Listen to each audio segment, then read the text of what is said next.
Praise the lord everyone. प्रभु यीशु मसीह के मीठे मधुर नाम में आप सभी को जय मसीह की। पिता परमेश्वर का अनुग्रह, उनका प्यार आप सभी के साथ हमेशा हमेशा बना रहे।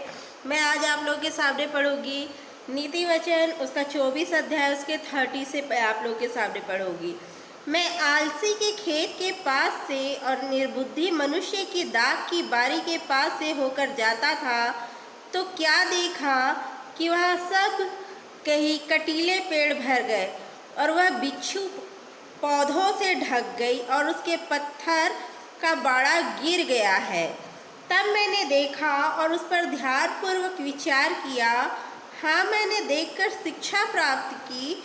छोटी सी नींद, एक और झपकी, थोड़ी देर हाथ पर हाथ रख के और लेटे रहना। तब तेरा कंगाल पर डाकू के समान और तेरी घटी हथियारबंद मनुष्य के समान आ पड़ेगी।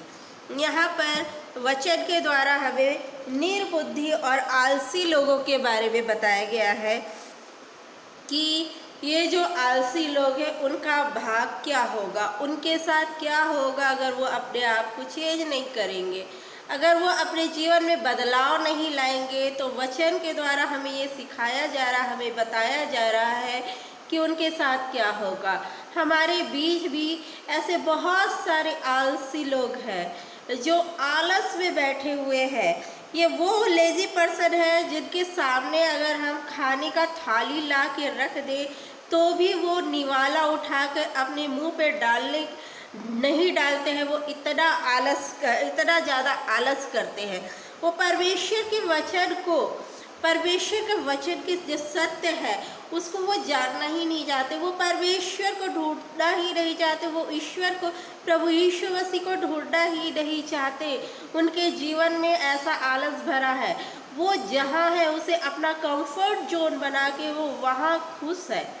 वो अपने आप को वहाँ अपना कंफर्ट जोन एक तैयार कर लिए हैं और वो वहाँ बैठे हुए हैं क्योंकि वो मेहनत नहीं करना चाहते हैं। वो ऐसे लोग हैं, वो ऐसे डरपोक इंसान है, वो ऐसे आलसी इंसान है जो अगर कुछ गलत होता देखते हैं तो उसके अगर सो आवाज़ भी नहीं उठा पाते, इवन वो गलत को गलत भी नहीं बोलते हैं। ये ऐसे लोग हैं। देखिए, मनुष्य का बच्चा जब तक छोटा रहता है तब तक उसे खाना उठा के खिलाया जाता है, फिर वो उस खाने को गिराए, उगल दे या फिर फैला दे। उसके जो पेरेंट्स होते हैं, उसके जो बड़े होते हैं जो उन्हें खिला रहे हैं, वो उस बच्चे को माफ़ कर देते हैं। क्यों कर देते हैं? क्योंकि वो नासमझ होता है। लेकिन जब वही बच्चा बड़ा हो जाता है तो वो समझदार हो जाता है, तब उसकी ऐसी गलतियाँ माफ़ करने लायक नहीं होती है। अगर वो अपना भोजन सही रीति से खाए, सही तरीके से खाए, तो वो एक स्वस्थ जीवन जिएगा।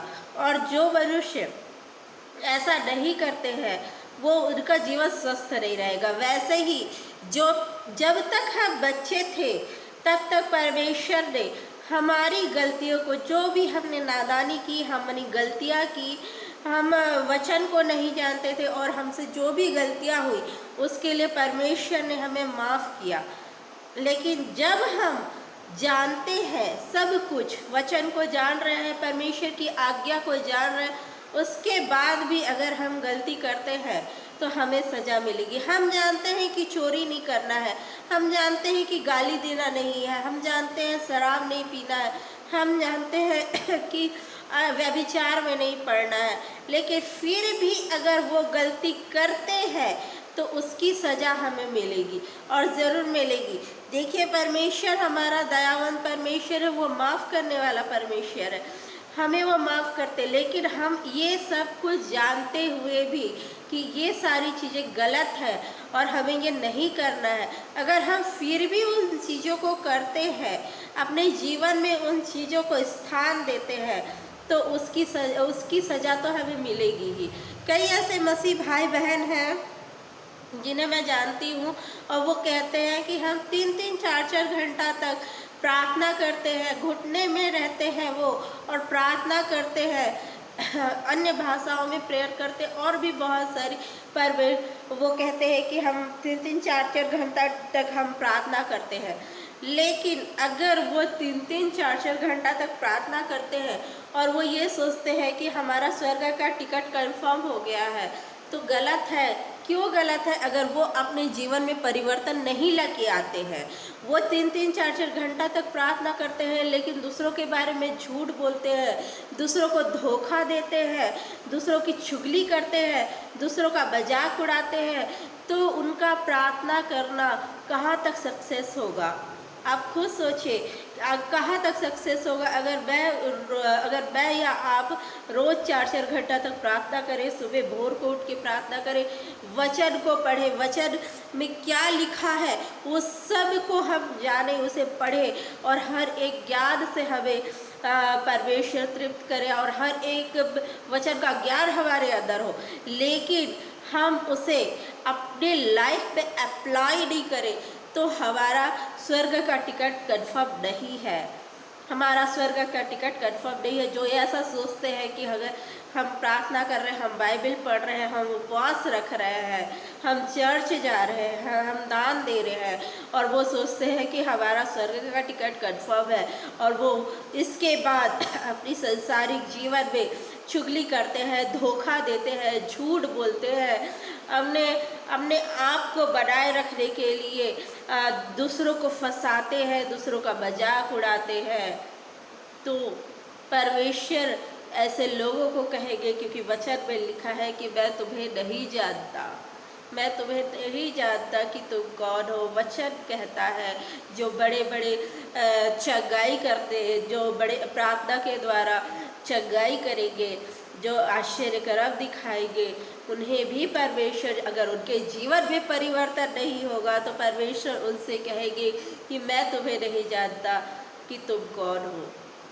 बहुत सारे ऐसे लोग हैं जो मुझे देख रहे हैं, जिनके पास वचन का ज्ञान बहुत ज़्यादा है, और वो जहाँ से उनसे कहा जाए वहाँ से वचन को निकाल के दिखा देंगे। तो हो सकता है मैं ऐसा ना कर सकूं, मैं नहीं निकाल के दिखा सकूं, मैं नहीं जान सकूं, मुझसे ज़्यादा बुद्धिमान लोग हैं। तो ऐसे बहुत सारे लोग होंगे, लेकिन अगर वो लोग अपने प्रैक्टिकल लाइफ में, अपनी लाइफ में उस चीज़ को, परमेश्वर के वचन को, परमेश्वर की आज्ञा का पालन नहीं करते हैं, तो वो स्वर्ग में कैसे जाएंगे? स्वर्ग में कैसे जाएंगे? परमेश्वर पिता कैसे उन्हें अपने साथ रखेंगे? कैसे? आज हमें प्रैक्टिकल होने की ज़रूरत है। देखिए, समय बहुत ज़्यादा कम है, बहुत कम है। प्रभु यीशु मसीह बस आने ही वाले हैं, हमें लेके जाने वाले हैं। जो तैयार है वो प्रभु यीशु मसीह के साथ बादलों पे उठा लिए जाएंगे। मेरे प्रियो, तो हमें प्रैक्टिकल होने की ज़रूरत है। हम जानते हैं कि हमें झूठ नहीं बोलना है, हम जानते हैं हमें चुगली नहीं करना है, हमें बुराई नहीं करना है, और भी जितने पाप हैं वो हमें नहीं करना है। हम जानते हुए भी उस चीज़ को करते हैं, उन चीज़ों को करते हैं, तो उन चीज़ों को हमको छोड़ना है, उन सारी बुराइयों को अपने जीवन से निकालना है। जहाँ हमें लगता है कि हाँ, यहाँ बैठ के 4 लोग चुगली कर रहे हैं, 4 लोग बातें कर रहे हैं दूसरे किसी एक से पर्सन के बारे में, जो वहाँ उपस्थिति नहीं है, तो वहाँ से आप अपने आप को हटा लीजिए। कोई अगर गाली दे रहा है और किसी की हैबिट है गाली देने की, तो वो अपनी इस आदत को हटा लीजिए।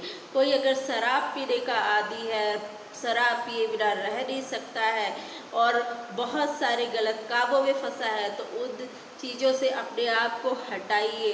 बोलने से नहीं होगा। अगर हम जाके लोगों को बोलेंगे, या हम बोलेंगे कि चोरी नहीं कर रहा है, गाली नहीं देना है, झगड़ा नहीं कर रहा है, किसी से बैर नहीं कर रहा है, किसी की बुराई नहीं करना है, तो ये बोलने से नहीं होगा। आज की डेट में हमको वो प्रैक्टिकल करने की ज़रूरत है, क्योंकि समय बहुत कम है, समय बहुत कम है। प्रभु यीशु मसीह आने वाले हैं, आपको और मुझे लेने के लिए वो आने वाले हैं।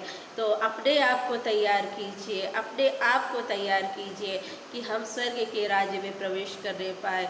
जब तक हम शुद्ध नहीं होंगे, जब तक हम पाक नहीं होंगे, तब तक हम स्वर्ग के राज्य में कैसे प्रवेश कर सकते हैं? जब तक हम इस योग्य नहीं होंगे कि हम स्वर्ग के राज्य में जाए, हम कैसे जा सकते हैं? थ्योरी हम सभी लोग जानते हैं, संसार का हर एक मनुष्य जानता है कि क्या गलत है क्या सही है, लेकिन फिर भी वो अगर गलत चीज को चुनता है, गलत कार्य को करता है, तो वो स्वर्ग के राज्य में कैसे प्रवेश करेगा। अपने आप को गलत चीज़ों से हटाइए और अपनी लाइफ में प्रैक्टिकल लाइफ जीने की कोशिश कीजिए, जिए कि आप किसी भी प्रकार की इन बुराइयों में न फंसे, और जो फंसे हुए हैं वहाँ से अपने आप को निकालें। पिता परमेश्वर आप सभी को आशीष दे। पिता परमेश्वर के प्रेम में, उसके अनुग्रह में आप सभी बढ़ते जाए। प्रभु यीशु मसीह की जय। Praise the lord everyone.